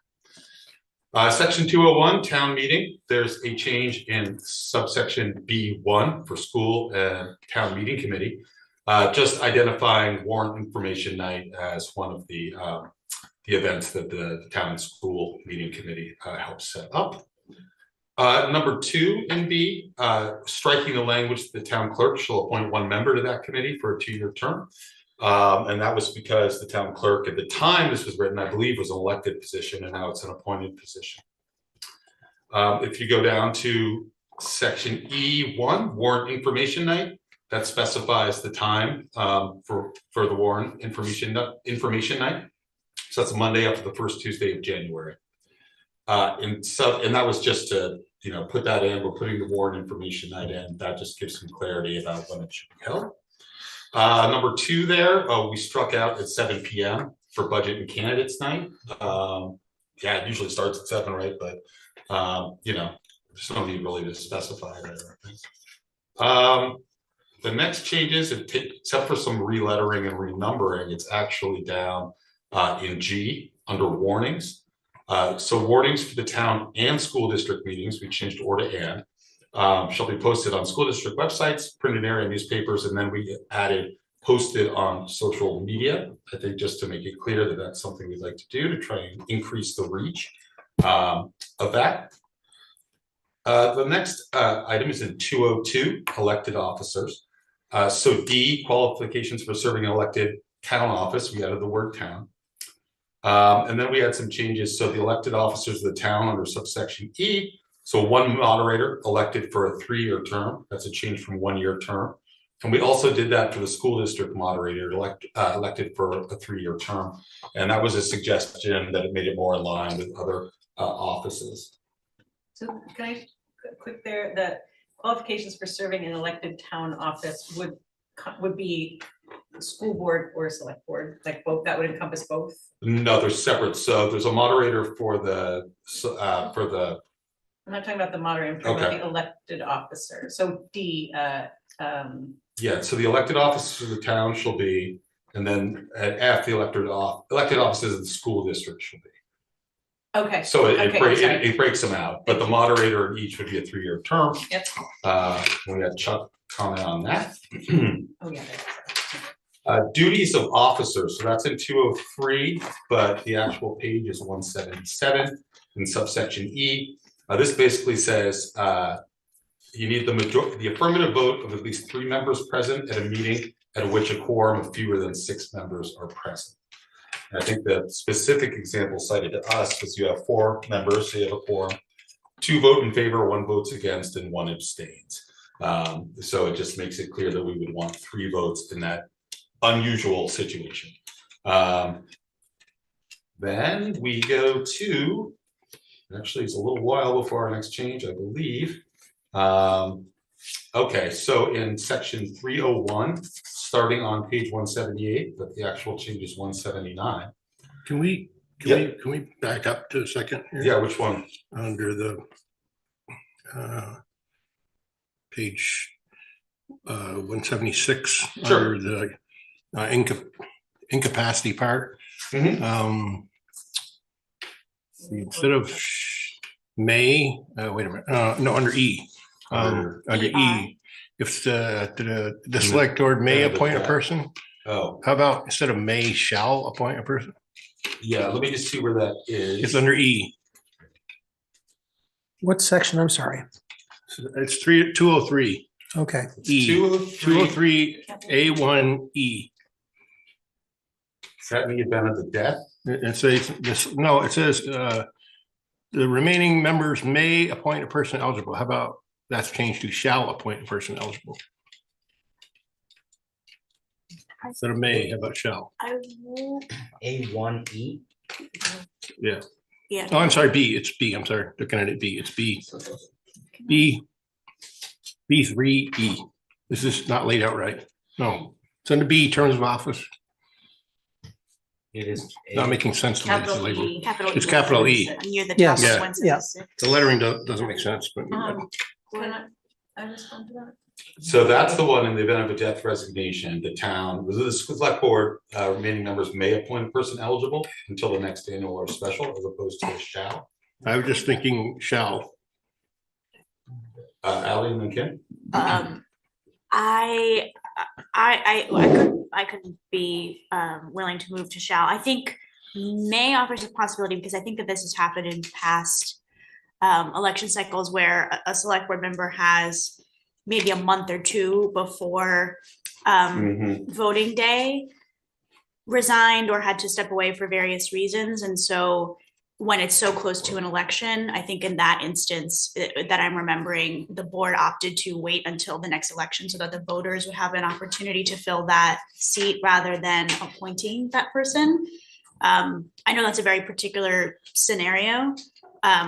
So I would be in favor of just keeping May so that the board, whoever the board is at the time, might have the leeway to make that call should that situation arise again. So that would be like if I resigned in like February and I was up for election the next month, like the following month. You could leave it open or you could put in a replacement. Right. But maybe that person's just there for a month. And one might argue that putting someone in so close to an election serves as an endorsement for their reelection campaign. Also. Anyone, so what's the appetite on leaving it or? Yeah, I was gonna point out the same thing that Ally did, and I feel like it has come up, and I don't know if there was a statute or something that we referenced, but either way, it definitely has come up, and I would stick with May for that very reason. I don't think, I mean, I can't imagine the select board wouldn't. The problem that I see here, if I may, is that if someone's not able to perform their duties of a select board member, and it's the only person there is, there's no power of the select board to replace that person. If they're able to come in, if they're 6 months into it and they don't resign, if they don't resign, they still keep their seat. There's no power of the select board to replace them or power of the town to replace that If person. they do resign. This is if If they they- do resign in the event of a death, resignation, change of residence, or incapacity. Well, okay, but what if the 70% meeting thing then, I guess? Yeah, so the incapacity includes like when they don't show up. Okay, I guess I can go with that one, but in the 70, okay. So what about the incapacity part though? I mean, if somebody's missing, Are you moving sections here? yeah, I'm sorry, I was, on E, I'm fine, leave it as it is, E. Okay, but in I, the incapacity part, I mean, there has to be a way for the select board to replace a member of the select board if they're not showing up to meetings and they're not performing the duties of their meetings. But it does say that, doesn't it? Yeah, because an E 70%. incapacity means we can replace them. So if they miss 100% of their meetings in a 12-month period, we have the authority to replace them. Right. Because that means that they would, that's Incapacity, so incapacity. I guess I'm not reading this the way you guys are, so hang on a second. Where do you, So in I, it talks about what incapacity is. So E says, one of the times we can replace someone is if they're incapacitated. And then I, incapacity includes the failure of the select board member to attend at least 70% of the meetings in a 12-month period, or missing 3 consecutive meetings without the consent of the board. Okay, so it references, okay, I see where I'm at. It references incapacity up in E. Yeah, And that's where, okay, that's where I guess I have the disconnect. yeah, and then I essentially Explains. defines and. Okay. It says includes, it's not the only one, like, it doesn't limit it to that. Right. But it includes stuff. Shall include. Lynn, Lynn Bohai from Wilder. So when I was in high school, we learned about outlining around the same time we were in high school. And this is not in the format that I learned it in, because the format I learned it in had, you know, the big guys out here, and then when you had a subsection, Indenting. it indented. Yeah, that's why it's confusing Okay. for me. So you're exactly right, but, and it's not an I, it goes 3, which is about the may shall. And then that's a 1, that's a Roman numeral 1. Right. Okay. It goes into 2 then? Yeah. Does that make sense? Okay, I see that. It just, yeah, it doesn't have the formatting, like, Right, it it doesn't have, doesn't have proper formatting. That's why it's confusing. when the bill gets introduced to the legislature, they do the indentation. Yeah. It's just, they also, so I was mentioning, they use ellipses to cut Right. out basically all the sections that don't have any. I just want to make sure that Yeah. if someone is not able to perform their duties, which has happened in the past, I'm not saying it happened on this board. Quite a few boards ago, there was someone that didn't show up to meetings and there was no way to replace them. So I want to make sure that there's, Yeah, You know. no, I think that covers it. Yeah, I mean, if someone's missing that many meetings. That's the efficient. we are given a schedule of what the regular meetings are. Yeah. The first year. So we know how many meetings we have to make in order to be in that 70%. But I just want to make sure that the board is aware that if someone's not able to perform their duties. Yep, no, I think that's a really good point. The final change, well, the 2 changes remaining, in 301, appointed officers, which is on page 179. We recognize the collector of delinquent taxes, and that the duty shall be assumed by the town manager or their designee. I'm sorry, where is that? That's on page 179 in section C, collector of delinquent taxes. And then, Oh, there, I'm sorry. then in D, we have the assistant town treasurer. And that basically gives the town treasurer the authority, they may appoint an assistant town treasurer. So this is for those instances when the treasurer is indisposed. And then finally, in 401, we just strike some language, rights and privileges. So this section, if you read it, this was put in when the charter was initially adopted. And so there were questions like, oh, what if you got rid of my position in the charter, you know, while I'm still in office? This basically says, you know, you would continue in that position until the end of your term, right? So you're not disenfranchising or causing any issue to people who already hold office based on the fact that we changed the charter. And the intent of that change is, I think the intent that it's old language that's not necessary anymore. It was necessary when the charter was adopted, but now it's not. So I would consider that to be a cleanup. Okay. What do people think? I think we all know what the changes are. Can I go back to something? Yeah, sure. Just a discussion. Oh, come on. I'm using search pattern here. So under the 17 listed under The powers of the town. 301, yeah, Yeah. 103 particular powers of the town, we listed 17. Yeah. Regulating rental housing within the town. So that was not in our previous charter. Right. Okay, and we're putting in this charter. Yeah. I just think it's very, very ambiguous because it doesn't really list anything. And I understand that we can have ordinances that go out, but can those ordinances just be made by the select board, whereas the town has no power over the ordinances made by the select board? well, you'd certainly have public hearings whenever you're considering an ordinance.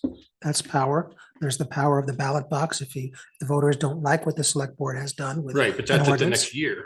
But once the ordinance is made, the power of the select board they can actually push through an ordinance if they wanted to. This is an enabling Yeah. portion Yeah, of the charter right, revision. enables them to do so. Okay, because there's nothing within our charter now that dictates rental housing. I just it seems like it's a lot of power for a board to have in terms of rental housing. Whereas there's nothing in there now, and there hasn't been a problem now. We haven't, I think some of these towns nearby have done stuff like Airbnb, like the restrictions on those, or a rental registry. They may not have that authority spelled out in their charter, and they may just do it based on the general powers that the town has under state statute. But if we started thinking of like an Airbnb restriction, and someone said, where to get the authority to do that, we can say it's in our charter number 17. Transparency. That is true. My question on this one is whether this is one people would want to put out to the voters as well as the local option tax. I personally would like to see it go out to the voters, because I think it opens up a whole realm of authority that the select board's going to have that might be contentious for some property owners in town. Yeah. I wonder, maybe someone in this room knows or not. So in the boards and commissions thing, like we are authorized to have a housing authority. We don't currently have a housing authority, but if we did have a housing authority, would that have some sort of, would that be like planning commission level? Judicial. I think we'd have to decide what powers it has. I'm sorry, where are we authorized to have a housing authority? In the list of boards and commissions that the town may have. It's a may, not a shall. Lynn, did you want to come in? Please, go again. We had wanted to take that out because it was something that the legislature had put in a long time ago, and then that every town must have a planning, zoning, and housing. Then they decided not to have it. You don't need to have a housing authority. So our original, I thought, had taken it out, the authority. Besides, that was right about the time that the Committee on Housing and Homelessness was formed. Mm-hmm. And it's like, okay, we already have somebody dealing with housing, so why would we need a housing it has authority? come up in the context of the planning commission, in that, like, that if the town did at some point establish a housing authority, that might be an entity that would do things like raise funds to buy, purchase property on behalf of the town, that kind of thing. Like, I don't know enough about it to really. Lenny? Yeah, if we're gonna have a housing authority though, shouldn't that be like a housing officer instead of just people from the town that are appointed to this authority? I just feel that's a lot of responsibility. We're not deciding that at this time. What's that? We're not. Yeah, I think the idea is, do we want to include number 17 in the charter? And if so, do we want to just leave it as the main vote with the charter, or do we want to take it out separately and put it alongside the local option for the town to vote on? I think those are the questions. I think there's support to keep it to put in number 17, but whether the board wants to offer it as a separate vote, I think that's something we can discuss. I vote to take it out, have it separate alongside the local option tax. Okay. So motion, or we just sort of straw poll? I make a motion that we remove it from the main body of the charter and have it a separate item to be voted on by the voters. Are we Second? doing formal motion? No, if we. I don't know if it needs a motion. That's why I didn't make I it. mean, just like. I don't a think it needs straw it. poll motion, Yeah, right? it could to just see do the where we're straw at. poll. Yeah, that's why I don't want to make Give it it to the voters. So So Laney, withdraw my motion. okay, so Laney would place it before this item before the voters, right? Yeah. Separately from the rest of the Separately language. from the other minor changes we made. On this, for myself, I'm kind of ambivalent, but I do think the pro of keeping it in is, like, we've hashed this out ad nauseum. The pro of taking it out is that I know there were some pretty strong feelings about just cause last year on both sides. And there may be a lot of people who who felt strongly but have not been involved in our conversations as it's evolved with the charter. My concern would be that people see that in here, misinterpret it as a select board's sneaky way of doing something when it's not, and we've discussed this at depth, and vote against the charter just for lack of, just support of that. By bringing it out, it does allow for a more distinct conversation for us to clarify to the taxpayers and to the voters in our town and school meeting. So I think I would probably pull that out so that it's just acknowledged, hey, this is sort of like an area where there was a lot of conversation, but otherwise I personally would be fine in keeping it in. Okay, so. So you I pull would it say, out, I would say maybe- let's pull it out just because Okay.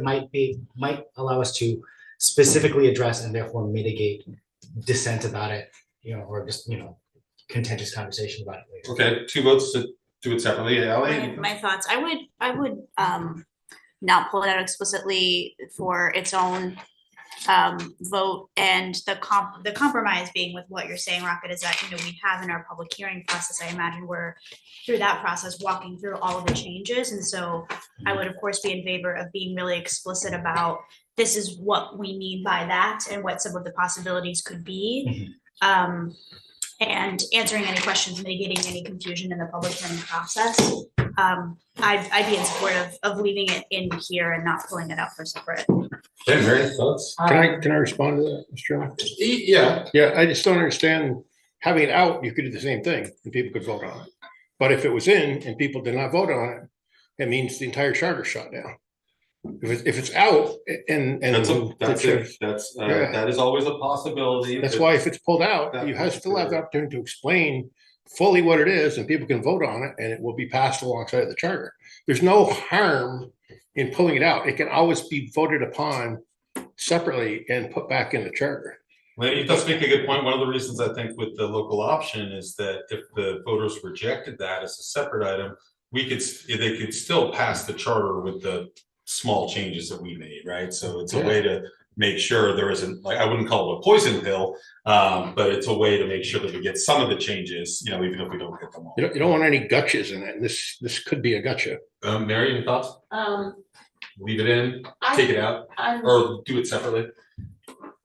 about leaving it in. It seems Okay. to me from emails we've received and that there's more concern about the local option tax than about that issue at this point. So I think if people wanna publicly discuss it, then that's great. But Dan? I think we should leave it in. Okay, Kim? I don't have a strong opinion. I mean, I think we do have public hearing process, and if the select board ultimately decides to create any kind of ordinance, there's a public hearing process to that too. And if it is something that is, we are not required to bring an ordinance to the voters. However, we know that that is an option, which we did with the Welcoming Hartford ordinance, which was passed overwhelmingly. And so I'm inclined to leave it in because it is not specifically, it's basically not making any specific changes at this time. And I that's, think that's, I'm sorry if I may. Oh, yeah, go ahead. That's the problem, because, we've had a letter about it already. It might be that it's very ambiguous and allows too much power of the board. Whereas again, if we leave it out, if you leave it out to be voted on separately, it's not taking it out of the charter. It's still presenting it. You're not taking it away from being presented to the voters. You're still presenting it to the voters, but in a fashion that if it fails, your entire charter doesn't fail. Yeah. So it's still about something that's going to be looked at by the voters. They're going to decide if they want it and say, yeah, that's fine. And it'll go in, it'll be on our charter. But if they fail that one item, and they possibly could, I get your. the entire charter goes. I hate to see that poison pill. It's, I counted 4 votes to leave it in. I was just gonna ask if the town manager had an opinion. I don't about this provision. I could see it both ways. Okay, if you're still with your vote, Kim, then I think it'd be 4-3 to leave it in the chart, not present it separately. Is that because the chair would prefer I that it be separated? would present it separate. But I think we'll leave it in. All right, so our next item, so we have a motion to propose the revised charter. May I, What? Yeah. speaking of poison pills, the one I'm concerned about is that majority provision. One. Yes, only because this is uncharted territory.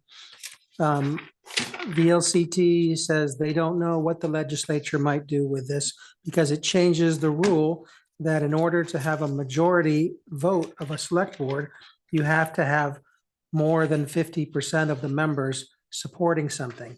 Here, you're changing it to say 3 out of 7 can adopt or take action.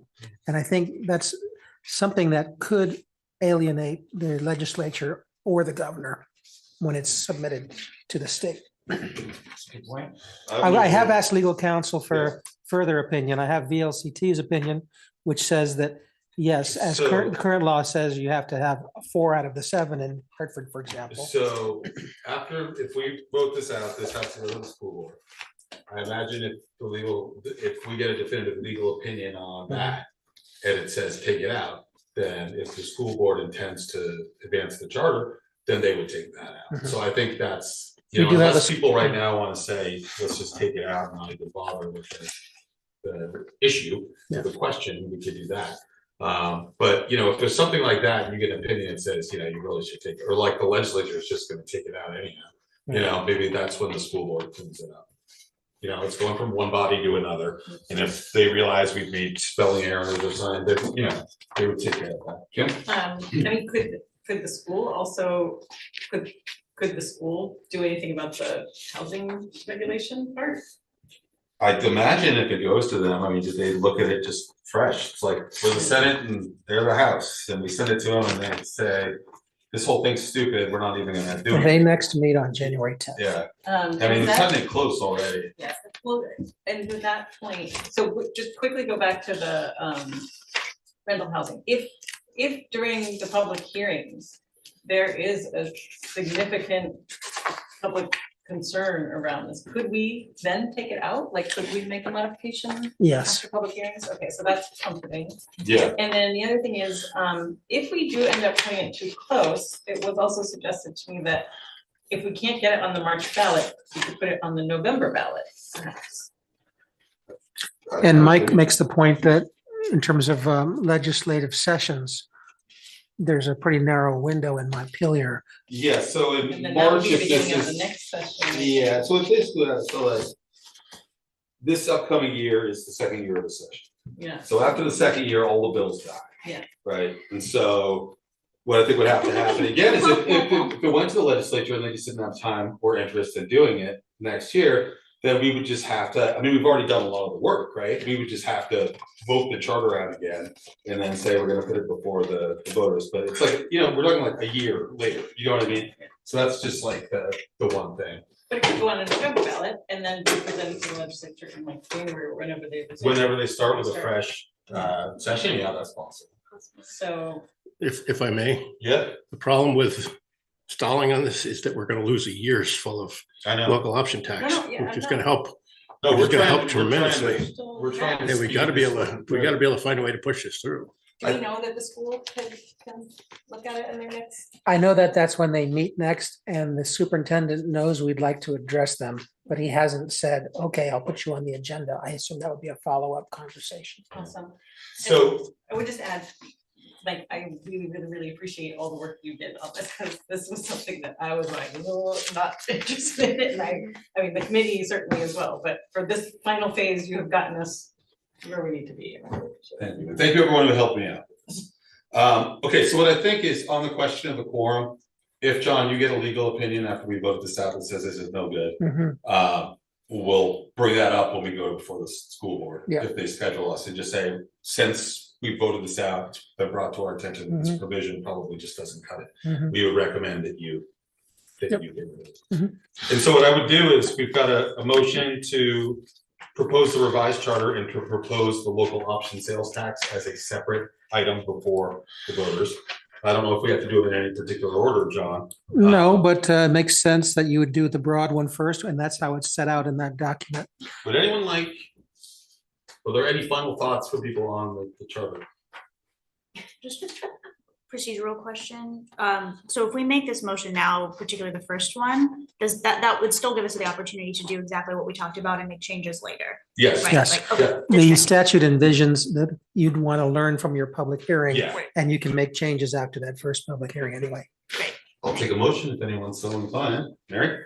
Yeah, read the whole thing. No, just the first, The first. the first one, and then we'll do the second. Motion to propose the revised charter Yep, pursuant to the procedure described in 17 VSA, section 2645, quote, charters, adoption, repeal, or amendment procedure, end quote. The select board of the town of Hartford proposes amending the charter of the town of Hartford by replacing 24 VSA 123A.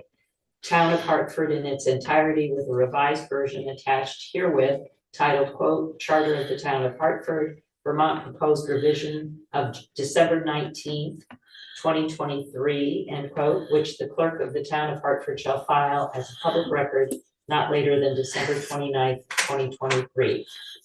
Further, the select board calls for the 2 required public hearings on the revised charter to be held in conjunction with its regularly scheduled meetings on January 23rd, 2024 and February 6th, 2024 at 6 p.m. in the Hartford Town Hall. do I have a second? I will second. Any discussion on this one? I'll just point out that FX's original draft envisioned that we have the first public hearing on the January 8th information night. And again, the statute, as he's provided it, does not seem to require action quite that swiftly. And I thought, why schedule separate standalone meetings? You already have enough meetings. Why couldn't we do it as at the same time as a select board meeting? So that's just why that language is there. Discussion, can we get this reviewed by town attorney? I've already sent it off to a town attorney, Okay, and, okay. waiting yeah. on the same Brian Monahan, who's going to get a phone call tomorrow.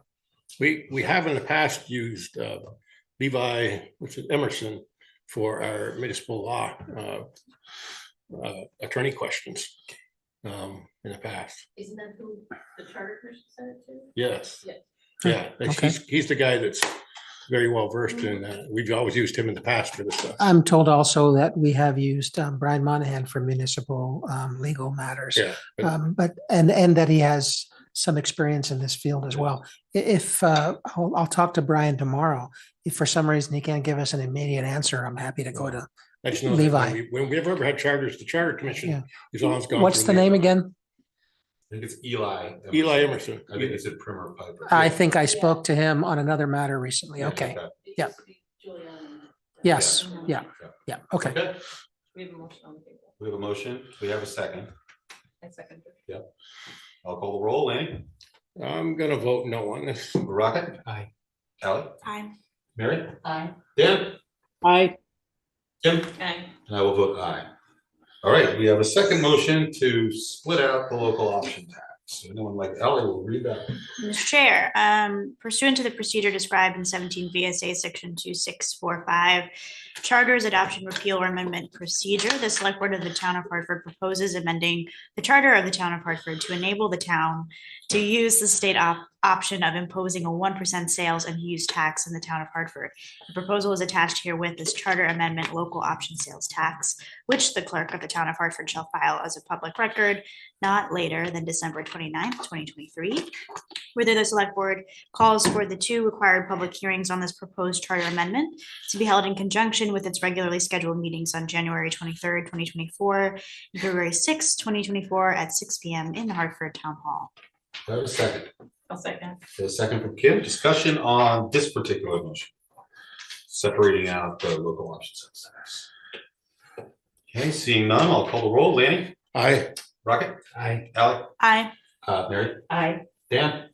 Aye. Kim? Aye. And I will vote aye. Okay, great. Thank you, Lynn, for all your help. Yes, Thanks for thank being you. here. Thank you very much. All right, our next item is considering canceling the December 26th select board meeting and authorizing leadership to sign off on payroll and accounts payable. I hope on the day after Christmas that I'm drinking eggnog, playing with my new Christmas presents. So I would strongly support the canceling the 26th. When does that bring our next meeting? So January 9th. And when's the information night? January 8th. So we don't need to, and that's town and school committee, like, do we need to do anything besides be there?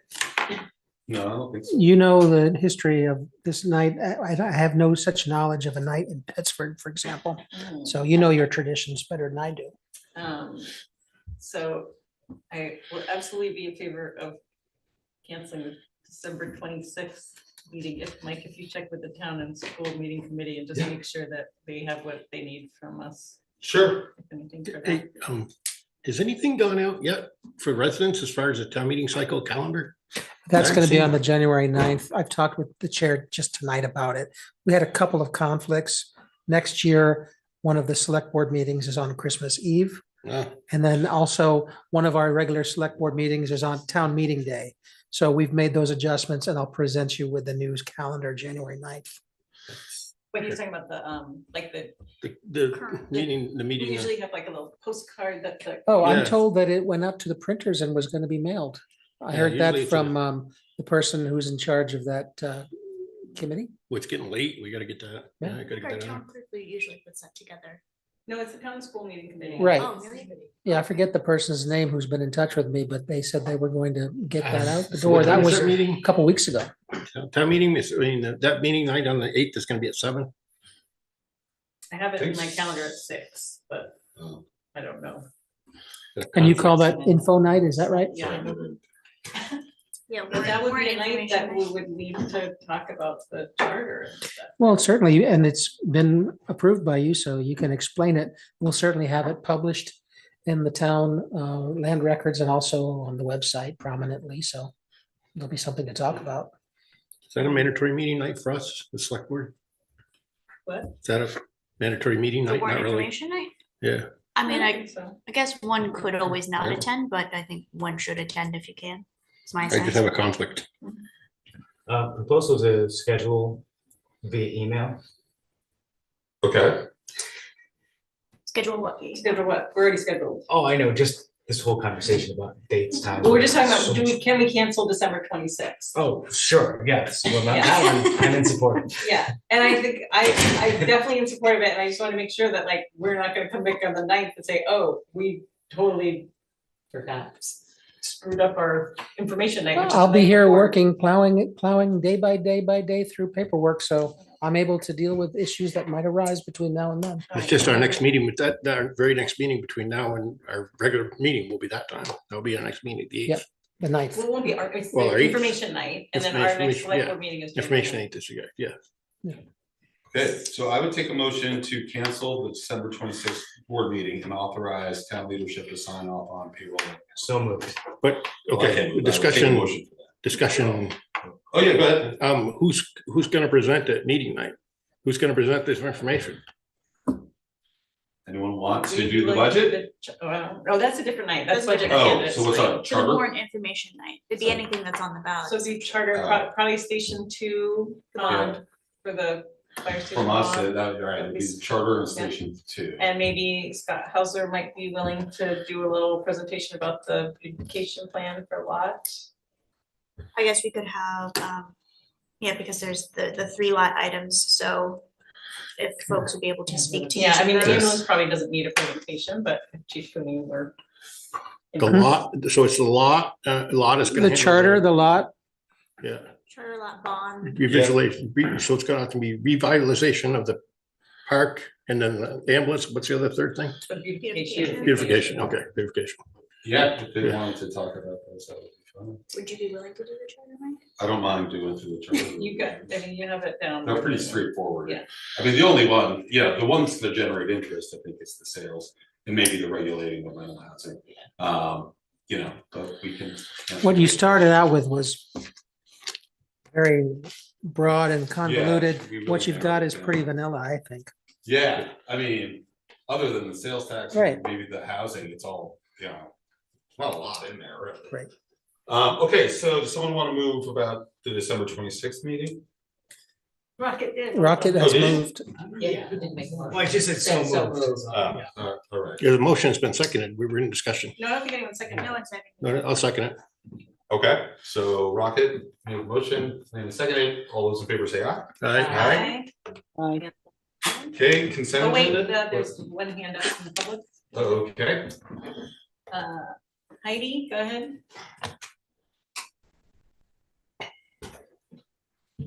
Heidi? Good evening, Heidi Duto at River Junction. After the last select board meeting, I have a question of clarification, if I may. Go ahead. Select board member Ally, Remember, you're supposed to address the board as a whole. she made a comment that she wanted to do a stipend increase, though. That's what I want my question based off of. That's all I'm making a reference to her about. My clarification was the motion to put it into the budget, or is it just to make sure that there was money in the budget to cover it if there was a motion on school and town meeting day? That's what my clarification question is. Ally? And Heidi, just to follow up, are you speaking about the proposed dependent care stipend? Is that what you're speaking about? No, my question was, when I asked you at the meeting, you said that you had to make sure that there was money in the budget. So was the motion just to make sure that there was money to cover it, or was the motion to put the entire funding in the motion completely into the budget? Does it still have to be voted on at school and town meeting day?